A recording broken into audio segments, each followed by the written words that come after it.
Hola amigos de internet, bienvenidos a un nuevo video del curso de lógica de programación, esta vez con el problema de decidir si un número es par o impar usando recursividad.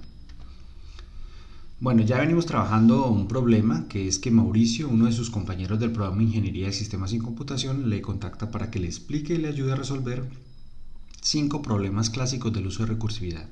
Entonces ya hicimos un video del primer problema de calcular el factorial de un número entero, hicimos un video para determinar el valor del enésimo término de la sucesión de Fibonacci y ahora nos corresponde decidir si un número entero positivo es par o impar. Ustedes ya saben que en este curso no pasamos del enunciado directo a la codificación, sino que aplicamos los elementos del pensamiento computacional y el primer elemento es la abstracción y tenemos dos preguntas que nos orientan. ¿Qué se solicita finalmente? ¿Cuál es el problema? En este caso, decidir si un número entero positivo es par o impar. Si ese es el problema, entonces ¿cuál es la información que es relevante? En este caso ese número es entero positivo. Ya tenemos claro el problema, la abstracción. Entonces pasamos al siguiente punto, la descomposición, que son las acciones que hay que hacer para resolver el problema, ya sea que los haga una persona o los haga una máquina a través de un programa. En este caso los pasos son ingresar el número entero positivo, decidir si el número es par o impar, generar ese mensaje de salida al usuario y mostrarle el mensaje, ¿no? Pero usted ya sabe que en algunos momentos debemos clarificar un poco cómo hacer uno de estos pasos, ¿cierto? ¿Qué es lo que hay que hacer para hacer esos pasos? Entonces, en este caso, ¿qué habrá que hacer para decir si un número es par o impar? Entonces, una primera aproximación sería hacer una división entera. Entonces, si yo tengo ese valor, ese entero positivo que lo podemos llamar n, el dividendo, y lo divido de división entera con el divisor que es 2, voy a obtener dos números, el valor a, que es el residuo, y el valor b, que es el cociente. Si a, que es el residuo, es 0, entonces yo digo que el número n es par. Y si a es diferente de 0 o, que sería lo mismo, igual a 1, porque no puede dar sino 0 o 1, no hay más, entonces yo digo que es impar. ¿Listo? Entonces esa sería una forma, vamos a llamarla la forma iterativa. Pero ¿cómo resolver este problema de la forma que nos piden, de manera recursiva? Entonces ahí vamos a obtener, bueno, veamos un ejemplo, ya estamos olvidando, 8 por ejemplo. 8, hacemos una división entera con 2, tengo como cociente el 4 y como residuo es 0, por lo tanto es par. Pero el 7, si hago la misma división por 2, el cociente es 3 y el residuo es 1, entonces es impar. ¿Listo? Esa sería la forma tradicional y la más rápida, ¿cierto? Pero vamos a ver cómo sería de forma recursiva. Entonces vamos a decir así, el número n es par si el número anterior a él, o sea, n-1, es impar. Y ahora, entonces, ¿qué es un número impar? Pues un número es impar si el número que está antes de él, o sea, n-1, es par. Y el caso base sería que 0 es par. Veamos un ejemplo para que quede más claro. ¿8 es par? Bueno, para saber si 8 es par, tendríamos que decidir si 7 es impar. Y para saber si 7 es impar, entonces tenemos que decidir si 6 es par. Y para saber si 6 es par, tenemos que decidir si 5 es impar, y así sucesivamente. 4 es par, 3 es impar, 2 es par, 1 es impar, y tenemos el caso base, 0 es par. Y por definición sabemos que 0 es par. Por lo tanto, esto es verdadero y todo lo de para arriba es verdadero. Conclusión, el 8 es par. Pero ¿qué pasa si decimos 7 es par? Si 7 es par, para que 7 sea par más bien, el 6 tiene que ser impar. Y para saber si 6 es impar, entonces tengo que preguntarme si 5 es par. Y así, hasta que llegue al caso base. ¿0 es impar? No. Entonces el resultado es no. Y esta es la versión recursiva. Observe que si el número que me interesa, ese n, es un número muy grande, entonces voy a tener muchas llamadas recursivas para poder tomar la decisión. Entonces en este otro caso, la forma recursiva, forma iterativa también es mucho más rápida que la versión recursiva, pero vamos a ver cómo se implementan ambas cosas para no quedarnos con la duda. Muy bien, entonces ya tenemos claro cómo sería este enfoque iterativo, que sería el cómo se hace, ¿cierto? Y este enfoque recursivo, que me interesa simplemente definir el qué. Pero muy bien, ya está claro esto.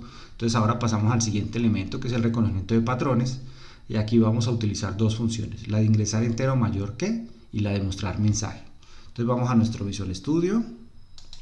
Vamos a crear el 46 par, rayita, impar, punto py. Vamos al programa anterior, cogemos el comentario para no volver a escribir todo eso. Cerramos acá, programa que determina si un número entero positivo es par o impar. Listo, ya está. Autor, el área de programación de la Universidad del Quindío, fecha julio del 2023, la licencia GNU-GPL.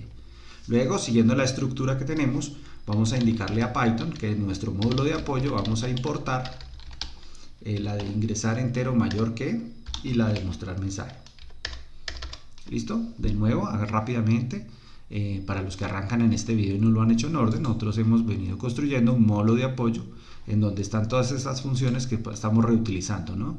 Ingresar rango, ingresar entero mayor que, bueno, lo invito a ver los otros videos para donde está la explicación detallada de estas funciones. Por ahora entonces la vamos a reutilizar y nos concentramos en lo que necesitamos.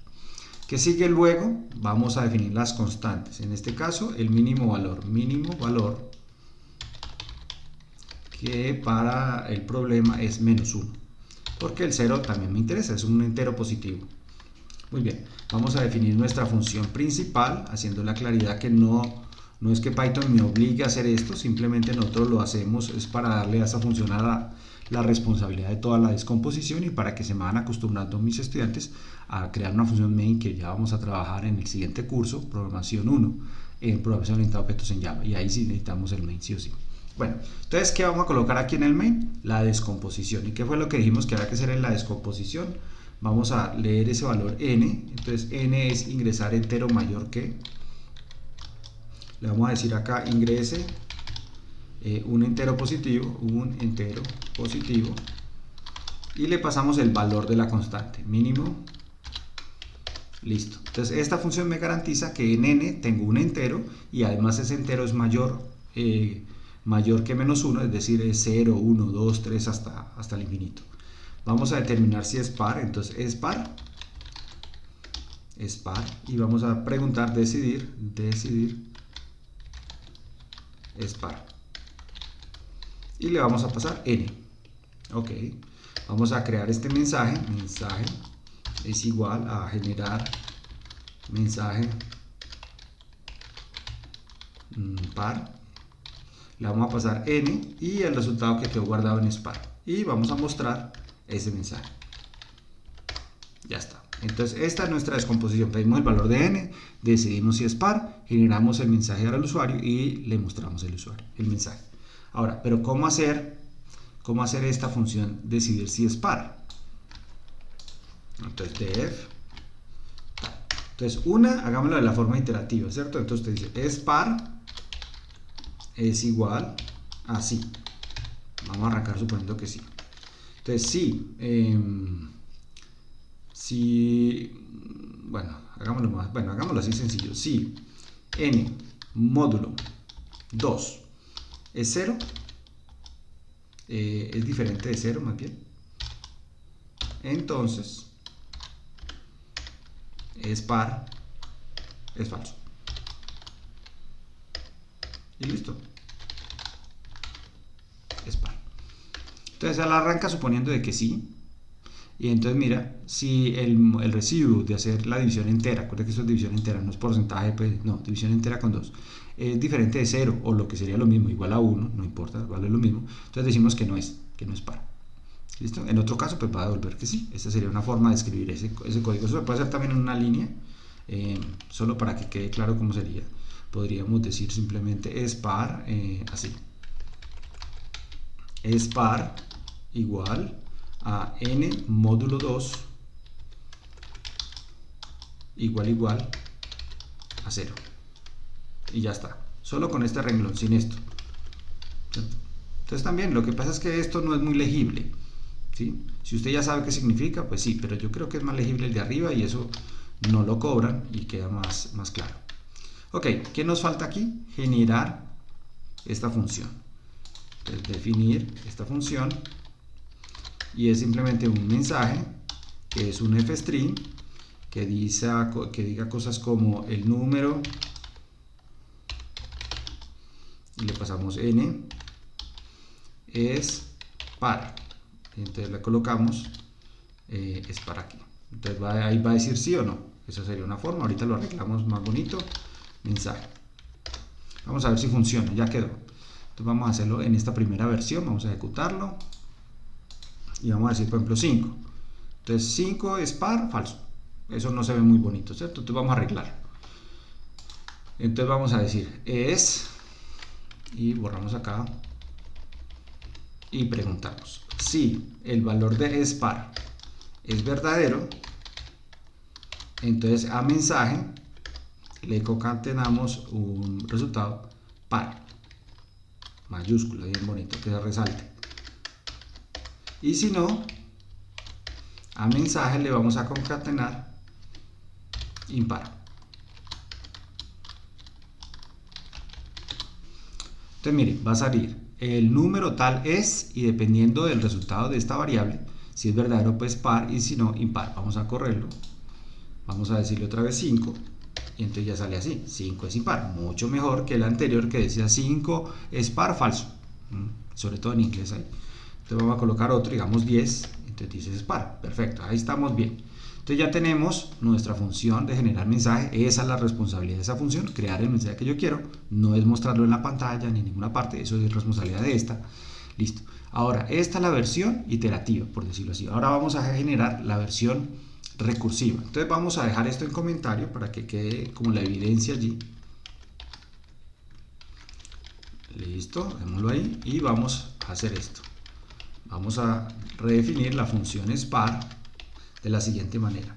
Entonces resulta que para saber si es par, entonces vamos a decir es par es igual a true.